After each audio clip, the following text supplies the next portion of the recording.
Is the timing between you and Tyrod Taylor going to be a work in progress, or do you think it's going to be there immediately, starting now? I think we've always worked to get better each week at practice. That's what practice is for. The game just has uncontrolled variables, and we got to adapt to them as fast as we can. What's your reaction to playing so many snaps and getting so few targets? I think I went out there and, served my purpose that I was supposed to do, whether it be distract the safety, get somebody else open. More than anything, I didn't even think about the targets until somebody mentioned at the end of the game, but I was just going to keep on running until I got the opportunity. So was the game plan to use you as a decoy? I wouldn't say that. I just think it depends on who we playing, the uncontrolled variables I mentioned earlier. You got to adjust to it. Going in, you might be a part of it, and later on, you might take a lesser role. So. Did they do something to take you away? One of those variants? They played bracket coverage a little bit, but it's nothing I think that we're not prepared for, or something that we haven't practiced against. But there's a lot of activity going on in the field all at once. Just to. You get why it would sound a little surprising to us to hear you say using you to distract the safety. I mean, it seemed like you'd be the prime focus of the game.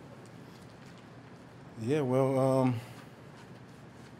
the focus can be exactly that. Can be distraction for a defense. I think that it keeps their focus on me, and allowing Jarvis to get open, allowing Rashad to get open, allowing the run game to develop. And if that was the case, then I had no issue with it. On the play that became a pick late in regulation, was that more an example, the right down the right, you remember the play, but was that more an example of, it's a rainy day and the ball's not going to get thrown well all the time, or an example of you haven't had that much time with Tyrod yet? I wasn't really for sure what had happened back there in the pocket. But I'm sure, plays could always be better, what I'm saying? We're chasing perfection. And when you fall short, it just shows that there's room to grow.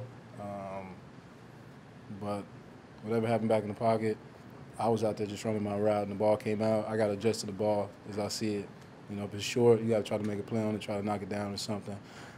The guy was in a good position to come down with it, unfortunately. On a field like that, is there no way to come back on a ball? It's like you're kind of skidding, going fast, and you're going to skid one way, and you just cannot come back on a ball. Sometimes, physics can take over. Josh, why are you guys confident that you guys can flip the switch offensively in just a matter of a week? Flip the switch. We weren't really trying to look for to flip the switch. We want to come in with it already turned on from the week of practice, in training camp, and hopefully never have it turned off ever. But as the game goes on, it can get smoother. You can get in rhythm, and it can pick up. It can go faster. But it really just depends on how the flow of the game's going.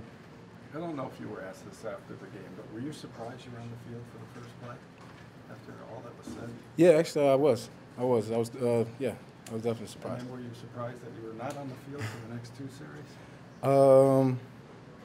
Not really. Not at that point. No, I think we got back into the game plan. I think, and I knew I was going to get my opportunity at some point in time. And then one more surprise question: were you surprised that you were played so much the second half, or was that discussed at halftime? Yeah, actually, it was. It was discussed at halftime. We were going to switch up the game plan a little bit, implement me a little bit more. See if we could do the stretch the field, isolate corner, and see if we can get going down the middle of the field. I mean, so I was prepared for it. We make adjustments throughout the course of the game, like on the fly, and we have to adapt to it as quick as possible. So. Did you think you'd play as much as you did? You ended up with 69 snaps. How did you feel physically coming out of it? Physically, I felt great. It was good to get that experience and that feeling underneath you, especially the overtime game, the weather and everything, the amount of snaps and reps. it's good for my body to feel that. But I feel great now. I felt great during the game. It was just good to see that my motor was at a decent point at that late in the game. During The that first game, play- during that game where the post play where Joe Hayden axed it away, did you think he hit you early live? You know, have you seen the replay? And it sure looks like you grabbed your helmet. Yeah, definitely pass interference. But that's just how the game goes. Some plays, some calls are made, some aren't. You just gotta Josh, get back up. when you see Marshawn Lattimore on tape, Mm-hmm. are there similarities to Denzel Ward or not? I think they're two different styles. Completely. What is his style, Lattimore's? Lattimore, I mean, if I really had to compare, he seems, if I am comparing, I'm thinking more of like a Joe Hayden type. He's real cerebral. He's got a high IQ. He will guess, which can leave him vulnerable. Is that what happened in their first game? It looks as though they got exploited a little bit. To go back to the first play, was the call that was made during the game different from the one you guys expected? Which call was that? The first play of the game when you were on the field?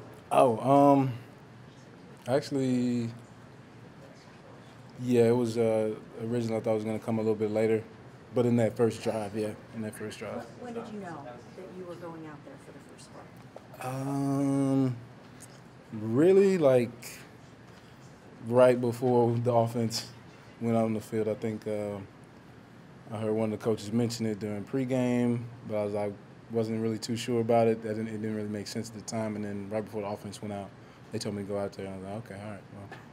In terms of playing in a dome, both you and the cornerback are on a fast track, and there's no wind and all that. But what kind of advantages do you have in that kind of calm environment as a wideout?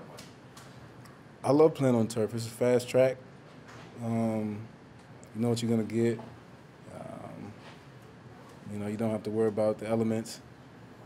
More so crowd noise, but as long as you keep your eye on the ball, you shouldn't have to worry about offsides or anything. When you watch the film of the Saints defense and you realize they gave up 48 in week 1, do your eyes open and do you see a lot of opportunity there? Yeah, I think you have to.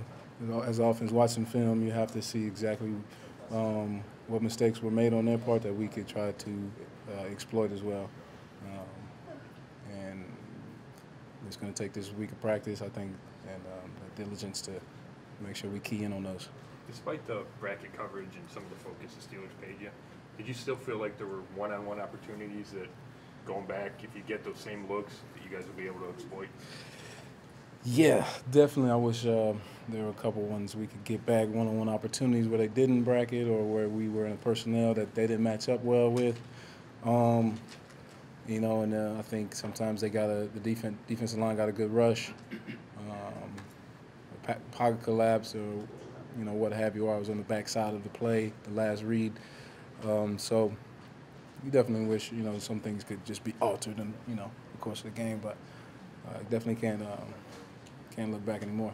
Do you think Tyrod mentioned that on the pick at the end of regulation that there was a little miscommunication between you two. He took responsibility for it, but what was supposed to happen there? I think maybe he was referring to probably looking back at the ball a little bit earlier, I think, if I could think of anything. That's probably what it might be, as opposed to a downfield pass, like towards the back of the end zone. Is probably what I was thinking. And considering the pressure in the pocket he got throughout the course of the game, he was probably thinking a lot quicker. Yeah. Do you think the offense can have a huge turnaround from week 1 to week 2? I think we have to. I think the NFL that's the biggest jump for most teams is after that first week. And for us, we got to take off in a big way. Josh, you always talk coming into the season about the most important thing is to get wins. And in the opener, you play a game where you get 6 turnovers, has a chance to game-winning field goal, after a comeback. Yeah. Emotionally, where does that leave you? Conflicted. It's great to see the team's resolve and effort and just like, the determination to just will your way back into it. That just shows the amount of mental fortitude this group has. But we take that and as well as a winning game plan and capitalizing on opportunities, a lot less penalties made, and I think the outcome is a lot different. We don't end up having to depend on a last-second field goal in terrible weather and conditions to try to win the game. But a tie is better than a loss. You know, it's not a loss, and we got the rest of these 3 games in this first quarter of the season, so to speak, that we look forward to attacking and getting out as many wins as possible. Josh, Ty has taken a lot of heat for only going 15 of 40 in that game. Mm-hmm. Does he deserve all the heat that he's getting for that? No, I don't think it never falls on one person. I think that's just how the course of the nature of the politics of the game goes. It's always going to fall on the head coach or the quarterback in some type of way. But we all know that's not the case. Everybody plays a part. Everybody has a job and a role to do. And if somebody falls short, the rest will take the brunt of that. Unfortunately, it's definitely not all on him. No. And how confident are you that he's going to play more like the Ty you guys are expecting week 2? He's as resilient as they come. I expect nothing less from him but to bounce back in a major way. He's as motivated as he's ever been. Excuse me. You played the end of last season, so you have a little bit of a flow, I suppose.